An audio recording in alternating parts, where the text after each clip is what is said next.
तो अभी हम बात करेंगे attention deficit hyper activity disorder. What is it, यानी ये क्या है, इसको समझने की कोशिश कर रहे हैं कि ADHD क्या होता है या इसको कैसे डिफाइन किया जाता है। ADHD के जो टर्म है ये ADD से निकला है, जो कि 1902 में क्वाइन किया गया था। ADD मतलब अटेंशन डेफिसिट डिसऑर्डर।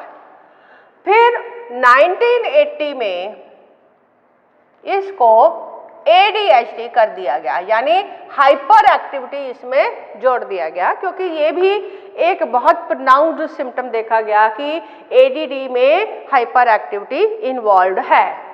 तो इस तरह से ADHD टर्म बनी या शुरू हुई, या ये सिम्टम जो है इसमें इंक्लूड किया गया। अब जो है इसको ADHD के नाम से डायग्नोज किया जाता है, लेकिन अभी भी बहुत कॉमनली इसको ADD के नाम से भी डायग्नोसिस मिलता है, लेकिन क्लिनिकली आप देखेंगे तो it is diagnosed as ADHD। अब ये जो ADHD है, ये अभी हमने देखा कि ये एक तरह का न्यूरोलॉजिकल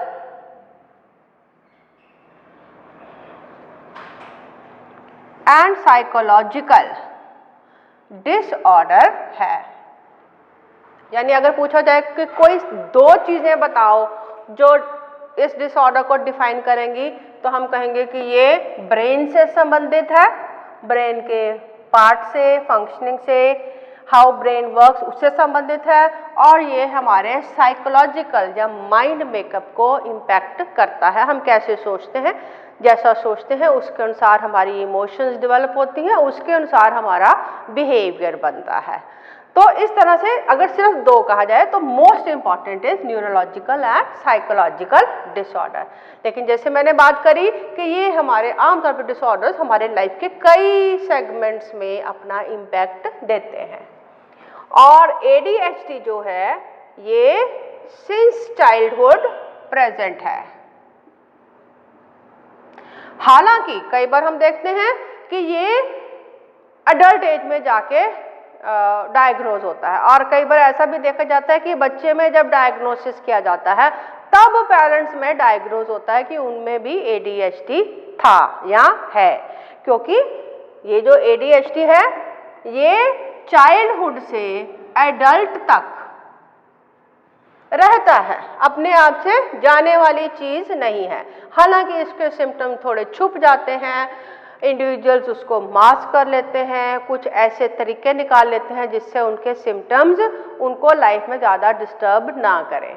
लेकिन अदरवाइज जब आप इसको डायग्नोसिस देखते हैं तो अगर आप उसको रिव्यू करेंगे या मेमोरीज में आप फ्लैशबैक में जाएंगे तो आप देखेंगे कि ये सिम्टम्स उसमें चाइल्डहुड से प्रेजेंट थे। तो अगर आपने वहाँ पर उसको डायग्नोस किया होता तो शायद हम ज़्यादा अच्छी तरह से ऐसे इंडिविजुअल को हेल्प कर सकते हैं। तो इसलिए जो ADHD है उसको हम जानने की कोशिश कर रहे हैं कि हम इसको जल्दी से जल्दी डायग्नोसिस पे ले जा सकें। और इससे हमें ये भी पता चलता है कि अगर चाइल्डहुड में ये डायग्नोस होता है तो ये एडल्ट एज तक बना रहेगा, बार बार हेल्प की ज़रूरत पड़ेगी, बार बार इंटरवेंशंस की ज़रूरत पड़ेगी, और इसको अडल्टहुड तक आप इसके साथ एडजस्ट करने के लिए या अब कैसे उसको मैनेज करना सीखें, that is more important, right. ये पूरी तरह से इरेडिकेट नहीं होता। और इसके बाद हम क्या देखते हैं कि ये एक परसिस्टेंट एंड डिसरप्टिव है। यानी हम ADHD डिसऑर्डर कब बोलेंगे, अगर जो सिम्टम्स हैं जो वो परसिस्टेंट है। परसिस्टेंट मतलब लगातार बने रहते हैं। तो ये ऐसी चीज़ नहीं है जिसका कोई एक आधा एपिसोड होगा। ये ऐसे एपिसोड्स या ऐसे सिम्टम्स आपको लगातार नज़र आएंगे और डिसरप्टिव होंगे, यानी उन सिम्टम्स का जो स्ट्रेंथ है वो इतना होगा कि वो डेली लाइफ की एक्टिविटीज़ को इम्पैक्ट करे। तो हम ADHD कब कहेंगे? अगर सिम्टम्स परसिस्टेंट हैं, डिफरेंट सिचुएशंस में नज़र आ रहे हैं, डिफरेंट टाइमिंग पे नज़र आ रहे हैं, डिफरेंट सेटिंग्स में नज़र आ रहे हैं, और इससे जो इंडिविजुअल है उसको अपने डेली लाइफ के काम करने में दिक्कत आ रही है, तब हम कहेंगे कि ये ADHD डिसऑर्डर है। और इसके बाद अगर हम देखें कि ये कैसे हम इसको कैटेगराइज करते हैं कि क्या इसका किसी तरह से IQ के साथ कोई लिंक है, तो हम देखते हैं कि ADHD is not linked to IQ, यानी इसका IQ के साथ कोई लिंक नहीं है। यानी आप ये नहीं कह सकते कि किसी को ADHD है तो वो दिमागी काम नहीं कर सकता, या उसका इंटेलिजेंस कम है, या किसी तरह से वो इंटेलेक्चुअल एक्टिविटीज़ में किसी दूसरे इंडिविजुअल से पिछड़ा है या उसमें कोई कमी है, क्योंकि ये IQ के साथ लिंक्ड नहीं है। रादर कई बार हम क्या देखते हैं कि जो ADHD के जो बच्चे हैं उनमें कुछ स्पेशल एबिलिटीज भी हो सकती हैं, जैसे वो ज़्यादा इंट्यूटिव होते हैं,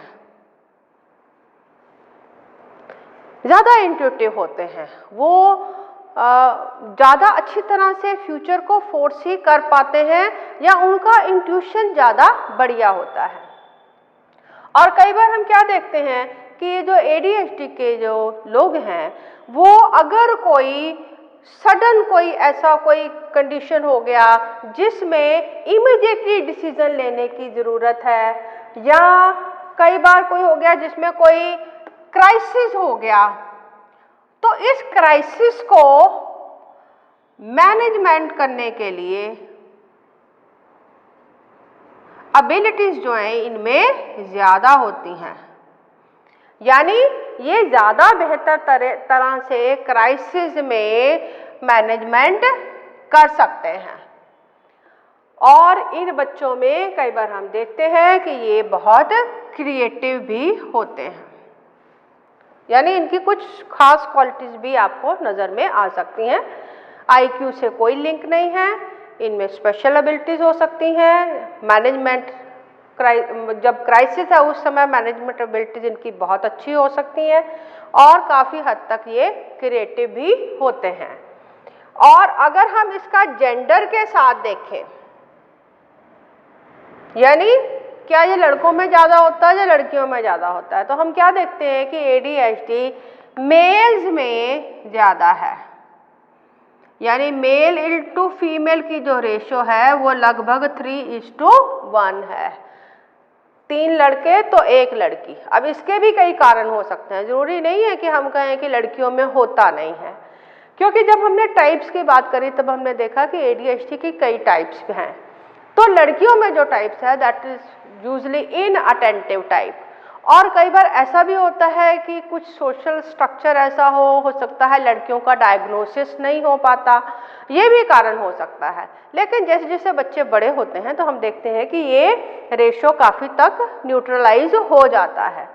सो इसके कई रीजंस हो सकते हैं, लेकिन still it seems to be more prevalent in males, लड़कों में ज़्यादा है।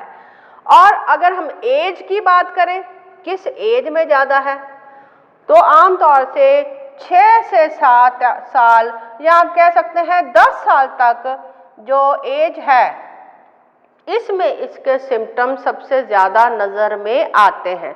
मैं ये नहीं कह रही कि इसके सिम्टम्स ज़्यादा होते हैं बाद में कम हो जाते हैं, नज़र में ज़्यादा आते हैं। क्यों नज़र में आते हैं ये भी हम एक्सप्लेन करेंगे आगे जाके कि ऐसा क्यों होता है कि इस एज में ये सिम्टम ज़्यादा नज़र में आते हैं। कुछ कारण ये भी हो सकता है कि इससे पहले बच्चे की एबिलिटीज़ ही बहुत कम होती हैं, बच्चे से इतना ज़्यादा एक्सपेक्टेशन नहीं होता, हम उनको इतना नोटिस नहीं करते, हम सोचते हैं बड़ा हो जाएगा अपने आप ठीक हो जाएगा। और इस एज के बाद वाले जो हैं उसमें बच्चा इस एज के दौरान उसको जो दिक्कतें आती हैं उसको मैनेज करना सीख जाता है, ये भी कारण हो सकता है। तो ज़्यादातर जो सिम्टम्स हैं वो इस एज ग्रुप में आपको देखने में मिलेंगे। और ये जो एज ग्रुप है, ये हमारा कौन सा एज ग्रुप है, जिसमें बच्चे स्कूल्स में होते हैं। तो इसीलिए मैं कह रही हूँ कि टीचर्स को और पेरेंट्स को इसके बारे में जानने की बहुत ज़रूरत है। और इस तरह से हमने देखा कि ये जो ADHD है, ये हमें कुछ सिग्नल्स देता है इन स्कूल गोइंग चिल्ड्रन। ज़्यादातर मेल्स में हर चीज़ को IQ के साथ लिंक नहीं कर सकते। ये नहीं कह सकते कि ये बच्चा का IQ अच्छा है तो ये ADHD नहीं हो सकता, या ये बुद्धू है, या ये इंटेलेक्चुअल वर्क नहीं कर पा रहा है तो इसमें ADHD के सिम्टम है। बिकॉज कई बार जो ओवर एक्टिव बच्चे हैं उनमें ये स्पेशल क्वालिटीज़ भी हमको नज़र में आती हैं। तो ये हमारे पास हो गया कि ADHD हमें किस तरह से दिखता है। अब हम बात करने जा रहे हैं कि ADHD को किस किस तरह से हम देखते हैं कि ये हमारे जो इंडिविजुअल्स हैं उसके किस किस पार्ट को इम्पैक्ट कर रहा है, यानी कैसे अफेक्ट कर रहा है ये किसी इंडिविजुअल के लाइफ को। तो जैसे मैंने बात करी कि डिसऑर्डर जो हैं ये लाइफ के कई सेगमेंट्स को इम्पैक्ट करते हैं। तो अगर हम फिजिकल एस्पेक्ट को देखें तो फिजिकल एस्पेक्ट में इंडिविजुअल अगर ADHD से उसमें सिम्टम है तो आप देखेंगे कि उसमें स्लीप डिसऑर्डर एक बहुत कॉमन सिम्टम है। एक मेरा वीडियो है सर्काडियन साइकिल पे जिसमें मैंने ये एक्सप्लेन किया है कि बॉडी क्लॉक कैसे वर्क करता है। तो हमारा जो बॉडी क्लॉक है ये हमारी बॉडी के डिफरेंट फिजियोलॉजिकल फंक्शंस को रेगुलेट करता है। तो जो सर्काडियन साइकिल है ये 12 घंटे के अनुसार काम करता है, यानी 12 घंटे दिन और 12 घंटे रात। लेकिन ये जो लोग हैं इनका सर्काडियन साइकिल 24 घंटे का है। इनका जो दिन है वो 12 घंटे का नहीं होता, 12 घंटे की रात नहीं होती। इनका जो पूरा साइकिल है दैट इज़ फॉर 24 आवर्स, यानी इनके स्लीप पैटर्न्स जो हैं वो डिसऑर्गेनाइज्ड हैं। जब तक दिमाग थक नहीं जाता they are not able to switch off their mind and they can not go to sleep. अब रात को देर से सोएंगे तो सुबह उठने में दिक्कत आएगी। आमतौर पे इसमें हम क्या देखते हैं कि इनको जब तक उठाने वाले बार बार खींच के बिस्तर से उठा के नीचे खड़ा करने वाले लोग नहीं होते तो इनको नींद इनका नहीं टूटता। बार बार अब कोई अकेला रह रहा है तो उसको कौन उठा के नीचे रखेगा। तो आमतौर पर हम देखेंगे कि ये लोग जो हैं ये समझ आते हैं कि हमारी नींद एक बार अलार्म बजने से नहीं टूटती, तो ये क्या करते हैं, ये 3-3, 4-4 अलार्म लगाते हैं। यानी 7 बजे उठना है तो 5 बजे से अलार्म लगाते हैं। एक 5 बजे बजेगा, एक 5:30 बजेगा, एक 6 बजे बजेगा, एक 6:30 बजेगा, एक 7 बजे बजेगा। तो बार बार इनको ये जो अलार्म की ज़रूरत पड़ती है। So that is a very significant symptom as well as problem. दूसरा इनका फिजिकल आप क्या देखोगे इम्पैक्ट कि इनका ईटिंग रेगुलेटेड नहीं होता। वैसे तो ADHD का पूरा लाइफ ही डिसऑर्गेनाइज्ड है, लेकिन ईटिंग में ये डिसऑर्गेनाइजेशन बहुत नज़र आता है। समय पे खाते नहीं हैं। अक्सर आप टीवी एड में भी देखते हैं मम्मियाँ पीछे भागती हैं बच्चे के, ये खाना नहीं खा रहा और भागे जा रहा बच्चा कभी इधर कभी उधर। तो ये एक सिम्टम है, एग्जाम्पल के तौर पे ले रही हूँ मैं इसको, कि ये कुछ इस तरह की इनकी हैबिट्स हैं। समय पे खाएंगे नहीं और जब इनको भूख लगेगी, अब नेचुरली बॉडी है खाना तो चाहिए, जब भूख लगती है तो जो कुछ भी मिल जाता है वो ये खाते हैं। तो जिसको हम कहते हैं बिंज ईटिंग, जो मिल गया वो खा लिया, जंक फूड मिल गया तो जंक फूड खा लिया, बैठे हैं तो बिस्कुट खाए तो भूख लगी हुई है, आमतौर पे हम 2-4 बिस्कुट खाते हैं, ये 2-3 पैकेट खा जाते हैं।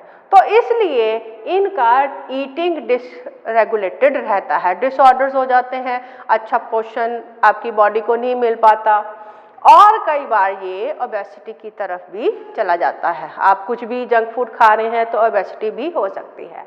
तो ये 2 फिजिकल इम्पैक्ट्स हैं जो ADHD के साथ लिंक्ड हैं। और अगर हम बात करें इमोशंस की, इमोशंस जो हैं they are regulated by our brain, और इमोशंस हैं जो हमारे बिहेवियर को रेगुलेट करते हैं। तो इमोशन समवट मिडल में आता है। इसको कंट्रोल कौन करता है? हमारा ब्रेन कंट्रोल करता है, हमारा इन्वायरमेंट कंट्रोल करता है, और हमारी कुछ मेमोरीज कंट्रोल करती हैं, और इन इमोशंस के अनुसार हम बिहेवियर शो करते हैं। तो इन जो लोग हैं, ये जो ADHD के इंडिविजुअल्स हैं, इनका इमोशनल डिसरेगुलेशन बहुत है। इमोशंस में अगर हम बात करें तो सबसे स्ट्रॉन्ग इमोशंस क्या है? मूड। आमतौर पे हम क्या कहते हैं? मेरा इमोशनल माइंड ठीक नहीं है तो हम कहते हैं मेरा मूड खराब है। तो इनका मूड डिसरेगुलेशन बहुत है। मूड डिसरेगुलेशन, मूड डिसऑर्डर नहीं, mood disorder is something different. इनको अपने मूड को रेगुलेट करना नहीं आता। ऐसा नहीं कि ये गलत मूड शो करते हैं, खुशी होने की जगह पे दुखी होते हैं, नहीं, they are not able to regulate their mood, right. तो इनका स्ट्रेस इस वजह से बहुत हो सकता है, और एंगर, ये भी एक तरह का इमोशनल डिसऑर्डर है। पता नहीं चलता कब कितना गुस्सा करना है, किस बात पे करना है। तो ये कुछ कॉमन एग्जांपल्स मैंने दिए हैं। There are other emotional dysregularities also. Then next is social impact. Societal life में इनका क्या प्रॉब्लम आता है? अब अगर कोई आपका स्पाउस है, या आपका बच्चा है, या आपका फ्रेंड है जिसका मूड रेगुलेटेड नहीं है, एंगर पता नहीं कब गुस्सा आ जाए, कब क्या बोल दे, तो क्या होगा? आपको ऐसे इंसान के साथ एडजस्ट करने में दिक्कत आएगी। So because of that they may be having relationship problems. हर तरह के जो ह्यूमन रिलेशनशिप्स हैं उसमें प्रॉब्लम आएगा। And they also may be having peer problems.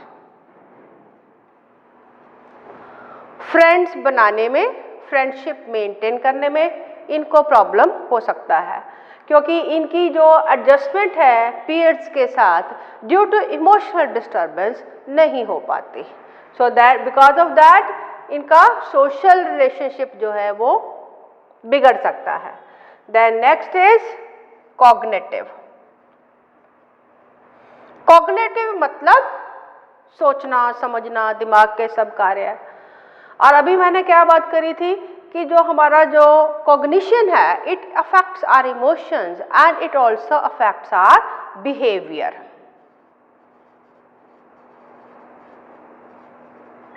तो इनका कॉग्निटिव और बिहेवियरल जो एस्पेक्ट है that also may be disturbed. अब इसमें क्या आ जाएगा? इनको कॉग्निशन में अटेंशन नहीं बना पाते, किसी चीज़ पे कंसंट्रेट नहीं कर पाते, किसी किताब को बैठ के पढ़ नहीं पाते लगातार।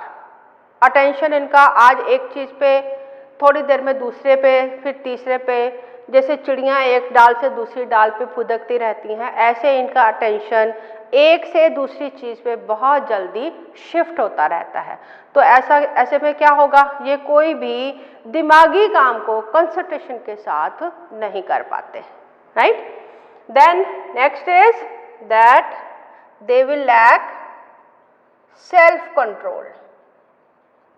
अब ये सेल्फ कंट्रोल क्या है? सेल्फ कंट्रोल का मतलब है कि इनका बिहेवियर जो है वो बहुत इम्पल्सिव होगा। फॉर एग्जाम्पल, मान लेते हैं हम किसी शॉप में जाते हैं, वहाँ हम कई सारी चीज़ें देखते हैं, कुछ चीज़ें हमको अच्छी भी लगती हैं, हमारा मन करता है हम उसको ले लें, तो क्या हम उसको ले लेते हैं? नहीं लेते। क्यों नहीं लेते? क्योंकि हमारे माइंड में एक आवाज़ आती है कि अगर मैं ये चीज़ उठा लूँगा तो शायद CCTV में मैं पकड़ा जाऊँगा, शायद मेरे को एम्बैरेसमेंट झेलनी पड़े।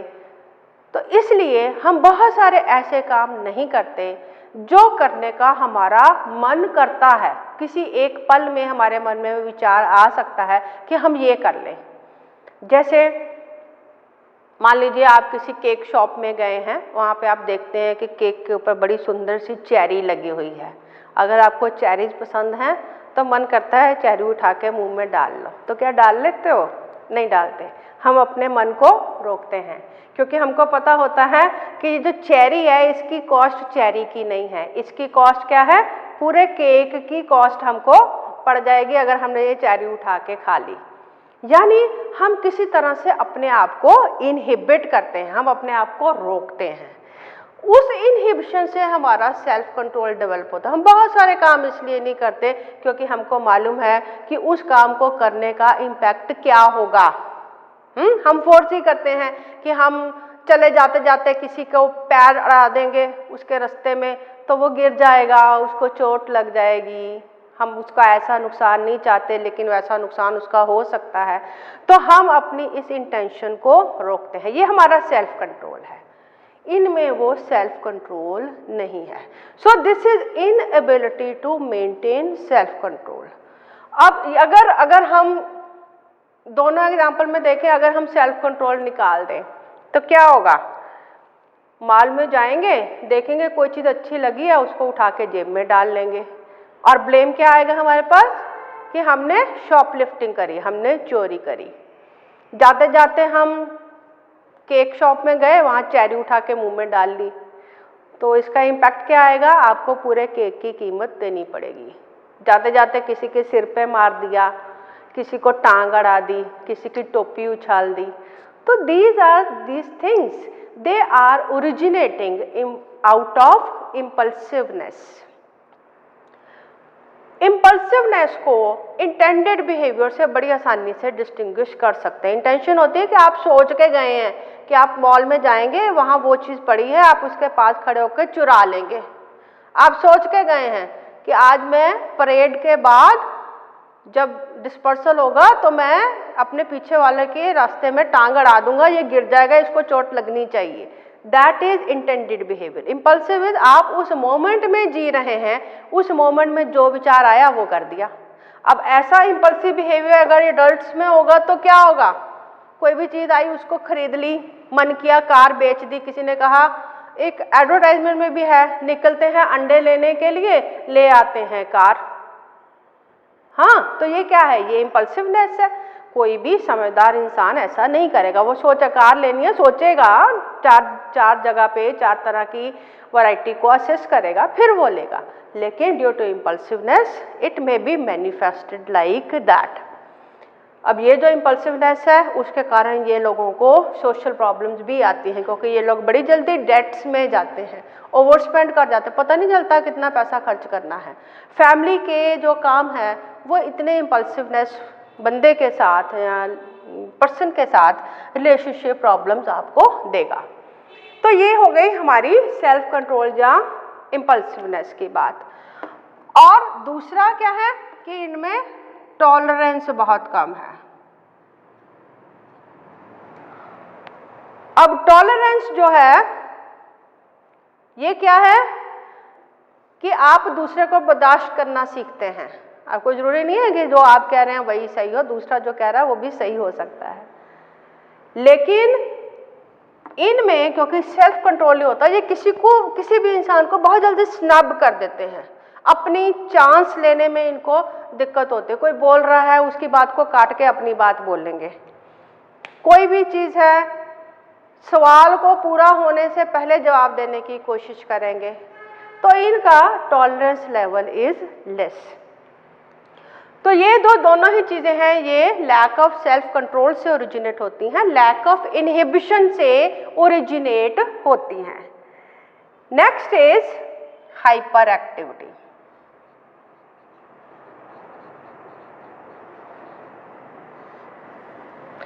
अब ये जो हाइपर एक्टिविटी है इसके नाम में भी है प्रेजेंट। ये जो लोग हैं they are usually over active, physically भी, दौड़ने भागने में, बहुत तेज तेज चलने में, बात में भी बहुत तेज तेज बोलते हैं, बहुत सारे वर्ड्स इनके मुंह से फटाफट फटाफट इनको बोलने की। और इनके थॉट्स में भी दे आर वेरी एक्टिव, इनके थॉट्स एक से दूसरी जगह पे बड़ी जल्दी वॉबल करते हैं, बहुत जल्दी शिफ्ट होते हैं।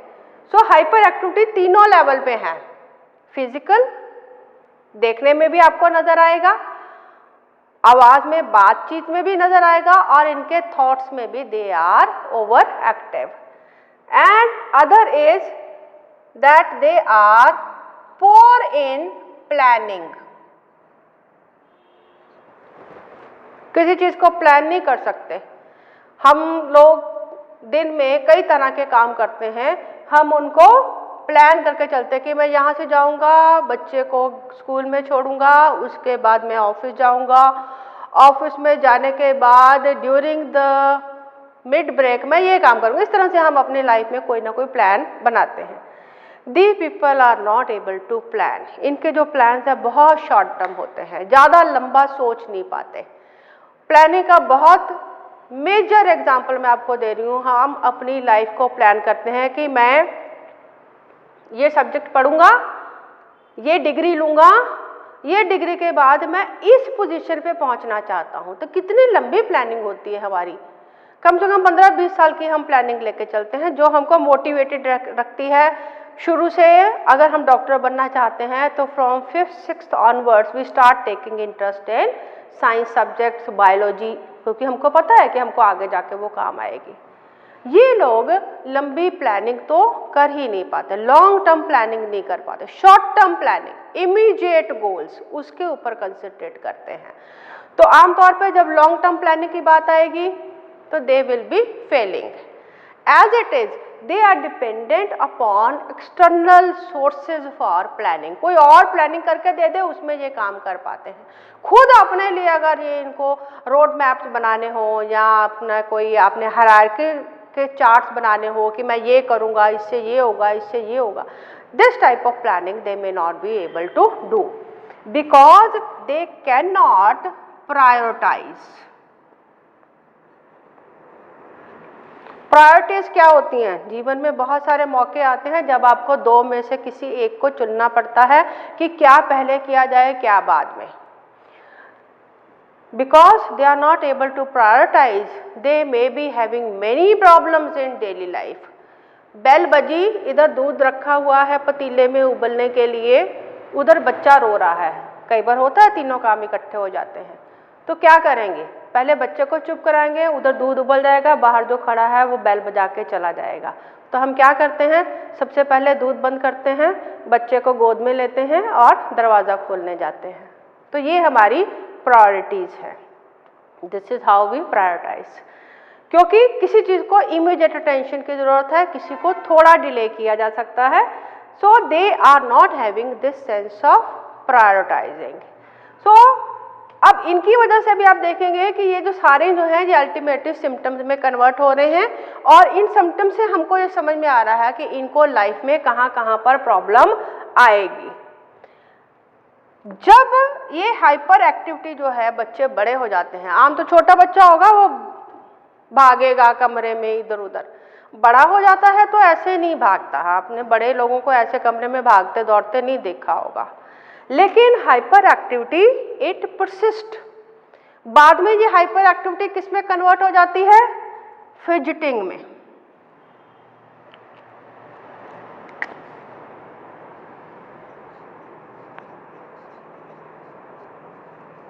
अभी कुछ समय पहले बड़ा कॉमनली ये फिजिटिंग के टॉयज आने शुरू हो गए मार्केट में। Being a teacher I was surprised कि इनकी क्या ज़रूरत है, ये क्या बच्चे हर समय हाथ में वो गोल गोल घूमने वाले टॉयज होते हैं। तो लेकिन some of the children they liked it very much. कई लोगों में भी आपने देखा होगा वो बैठे बैठे भी ऐसे ऐसे पेन को हिलाते रहते हैं, ठक ठक ठक ठक की आवाज़ करते रहते हैं, पैरों को ठकठकाते रहते हैं। जब बड़े हो जाते हैं तो हाइपर एक्टिविटी जो फिजिकल है वो फिजिटिंग में कन्वर्ट हो जाता है।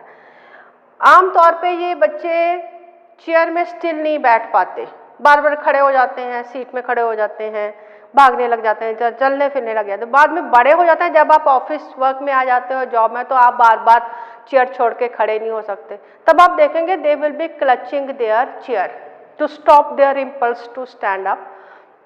तो इनमें वो किसी अलग फॉर्म में या मास्क हो जाता है, दैट इज मास्किंग। आपका मन कर रहा है खड़े होने को, आप किसी मीटिंग में बैठे हुए हैं, आपका बॉस सामने बैठा हुआ है, प्रेजेंटेशन चल रहा है, you will be marked very negatively अगर आप उसमें खड़े हो जाए और दरवाजे से बाहर चले जाए।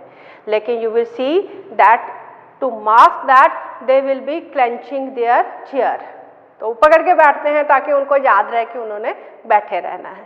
सो this is how when hyperactivity it shifts from childhood to adult, then even then it persists। ये एक ऐसा सिम्टम है, ये persist करता है लाइफ में, रहेगा लाइफ में। Now besides this, that can be another thing which I can take here is that their work will be very disorganized। Desk देखेंगे, डेस्क बिखरा मिलेगा, अलमारी देखेंगे बिखरी मिलेगी, घर, कमरा, इवन वो खुद भी आपको थोड़े बिखरे बिखरे से नजर आते हैं। That is they are not able to organise their work. अब इन सबको कंबाइन करें, over active, poor planning and prioritising, fidgeting and disorganised. ऐसे एम्प्लॉय के साथ आपको काम करना पड़े तो फ्रस्ट्रेशन तो होता है, और अगर आपका ऐसा बॉस है तब तो और भी ज़्यादा फ्रस्ट्रेशन होता है। और अभी मैंने क्या कहा कि हाइपर एक्टिविटी एक ऐसी है प्रॉब्लम जो कि चाइल्डहुड से अडल्टहुड तक बनी रहेगी। बाकी कोई सिम्टम किसी में ज़्यादा किसी में कम, कभी स्ट्रेंथ किसी सिम्टम का कम भी हो सकता है लाइफ पर, लेकिन हाइपर एक्टिविटी इसका एक फीचर है। And attention deficit that is also a characteristic feature of this disorder. तो ये हो गया हमारा कि किस किस लाइफ के पार्ट में ये अफेक्ट करता है। अब ये जो सारे जो हमने देखे इसके डिफरेंट डिफरेंट इम्पैक्ट्स, इसको हम कैसे कैरेक्टराइज कर सकते हैं विद ADHD, यानी ADHD के ये कैरेक्टर कैसे हो जाते हैं। तो ऐसे देखेंगे तो बहुत सारे सिम्टम्स हैं। अब इतने सारे सिम्टम्स को हम कैसे कैटेगराइज करें ताकि हम कैटेगरीज के ऊपर ध्यान दें, इंडिविजुअल सिम्टम्स के ऊपर ध्यान ना दें। So as far as ADHD is concern, इसके जो कैरेक्टरिस्टिक फीचर्स हैं उसको मैं 4 हिस्सों में बांट रही हूँ। जैसे सबसे पहले आ गया हाइपर एक्टिविटी। ADHD में the individual is hyper active. Hyper activity क्या होती है, अभी मैंने इसके बारे में काफ़ी कुछ बोला। जैसे आपको ये मोटर एक्टिविटीज़ में भी नज़र आएगी, तेज तेज चलना, भागते रहना, फिजिकली ओवर एक्टिव रहना। वर्ड्स में नज़र आएगी,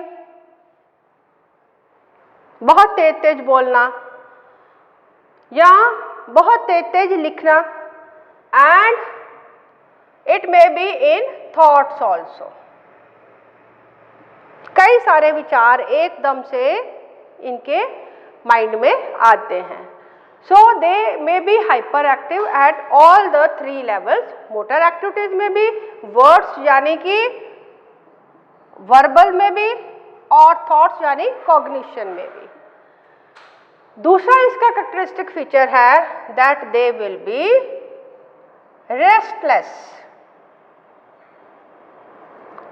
अब ये जो रेस्टलेसनेस है that is arising due to lack of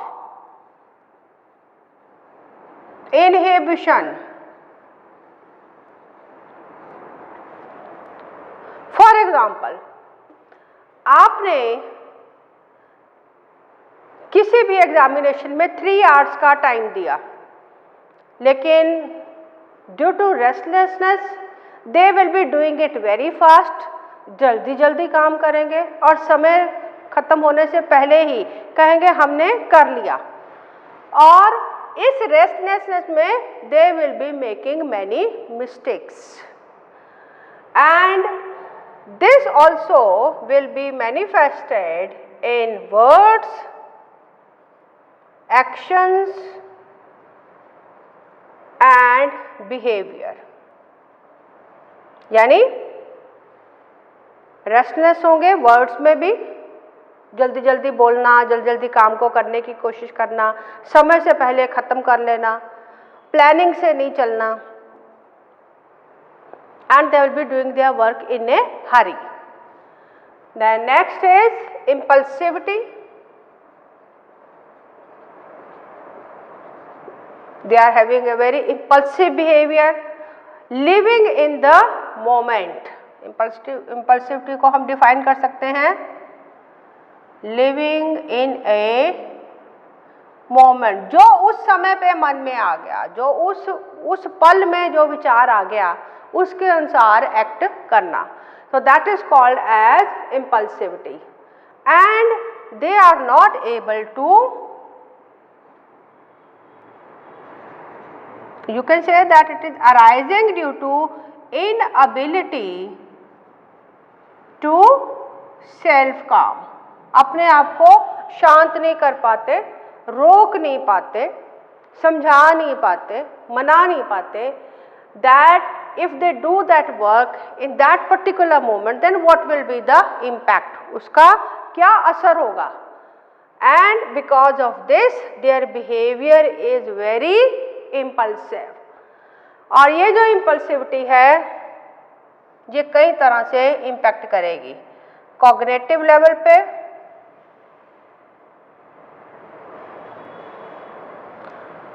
cognitive behaviour में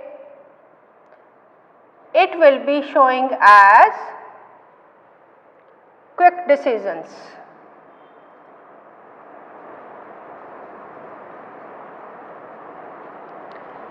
तुरंत उस मोमेंट में जो दिमाग में आया उसके अनुसार डिसीजन ले लेते हैं. और दूसरा हमारे पास इम्पैक्ट इसका आएगा इमोशनल में.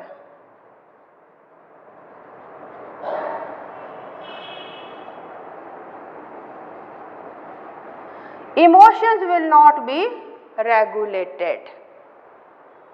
उस मोमेंट में गुस्सा आ गया तो बहुत ज़्यादा गुस्सा आ गया. उस मोमेंट में अगर इरिटेट हो जाते हैं तो बहुत जल्दी इरिटेबल इनका बिहेवियर शो होता है, because they are not able to calm themselves, they are not able to control their emotions. तो इसमें प्रॉब्लम आएगी एंगर मैनेज नहीं कर पाते, बहुत जल्दी इरिटेट हो जाते हैं अगर इनको इनकी चांस नहीं मिले या किसी दूसरे को टाइम मिल रहा है, and they are not able to wait patiently, they will become irritable, and their tolerance is very low.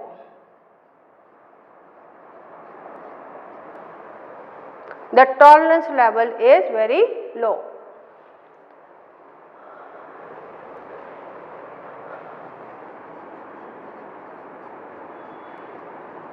And sometimes their behavior is hostile towards others.